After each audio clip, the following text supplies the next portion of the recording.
പ്രിയ സഹോദരങ്ങളെ, ഞാൻ വീണ്ടും വരികയാണ്.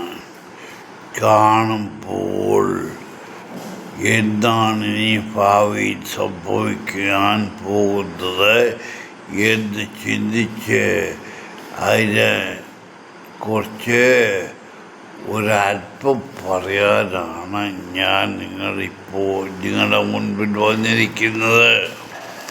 അതായത്, പഴയ കാലത്ത് ഭരണകർത്താക്കൾ ഒരുവിധമെങ്കിലും രാഷ്ട്രത്തെ ഉയർത്തിക്കൊണ്ടുവരുന്ന അല്ല, രാഷ്ട്രത്തെ ജനങ്ങളുടെ നന്മയ്ക്ക് വേണ്ടി പ്രവർത്തിച്ചിരുന്നു. ഇന്നെന്തുവാ സംഭവിക്കുന്നത്?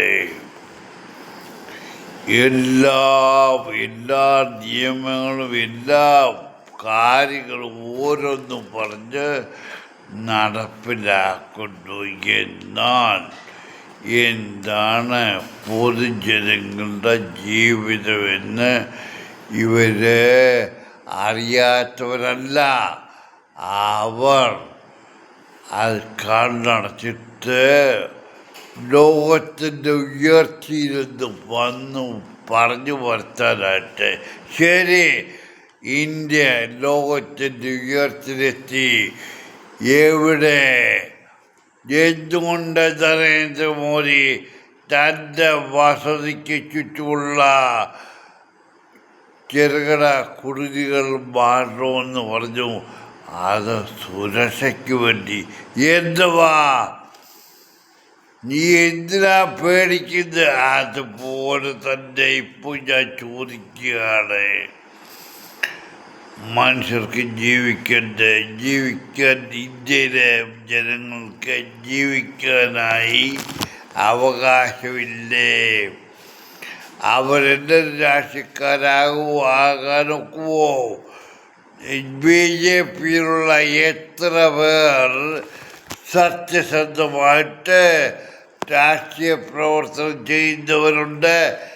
നരേന്ദ്രമോദിക്കെങ്കിലും ഒന്ന് പറയാം. ഇല്ല, ഞാൻ പറഞ്ഞുതരാം. ഉദാഹരണത്തിന്, ഇന്ത്യക്ക് മെഡൽ വാരിക്കൂട്ടിയ റെസ്ലിങ്ങിൻ്റെ പെമ്പിള്ളാര് അവരുടെ മെഡൽ പോലും തിരിച്ച് നൽകിയതിനു വേണ്ടിയാ. ഞാൻ കൂടുതലും പറയുന്നില്ല മക്കളെ. ആര് രാജ്യം ഭരിച്ചാലും അവർ ഒന്ന് ചിന്തിക്കണം. ആ രാജ്യത്തെ ജനങ്ങൾക്ക് ദ്രോഹമല്ല, ആ രാജ്യത്ത് നീതി നടപ്പാക്കണം. ഇന്ന് നേതാക്കൾ രാജ്യം ഭരിക്കുന്നവർക്ക് അതല്ല ചിന്ത. ഞാൻ ആനപ്പുറത്താണ്. എന്നാൽ മക്കളെ, നീ ഒരു ദിവസം ഈ ആനയുടെ മണ്ടേന്ന് താഴെ ഇറങ്ങി ഇച്ചിരാന്നറിയാമോ? ഞാൻ പറയുന്നില്ല. ആ സമയം നീ ചിന്തിക്കണം. ആനപ്പുറത്തല്ല ഇപ്പോഴും നീ. അത് ചിന്തിച്ചോ? ലോകം മുഴുവൻ ചുറ്റിക്കറങ്ങി ഓർത്തസഭയിലെ ബസ് സ്റ്റാൻഡ് പോലെ നീ നടന്നാൽ നിനക്ക് വരാൻ വരുന്ന ഭവിഷ്യത്ത് ഒരിക്കലും ഇപ്പോൾ നീ ഇമാജിൻ ചെയ്യുന്ന പോലെ അല്ലായിരിക്കും. ഇന്ത്യയെ ഭരിക്കേണ്ടവർ കേരളത്തിൽ തന്നെ വന്ന ഒരു മനുഷ്യണ്ട്, കേരളത്തിലെ BJPയുടെ നേതാവായിട്ട്. ആ മനുഷ്യൻ തന്നെ ആരാണെന്ന് താങ്കൾ തന്നെ പറയാം. കേന്ദ്രത്തിലുള്ള ബ്രിജ്ഭൂഷൺ എന്നുള്ള മറ്റ് എല്ലാ നേതാക്കന്മാരും നിൻ്റെ കൂടെ ഉള്ളവർ ആരാണ്?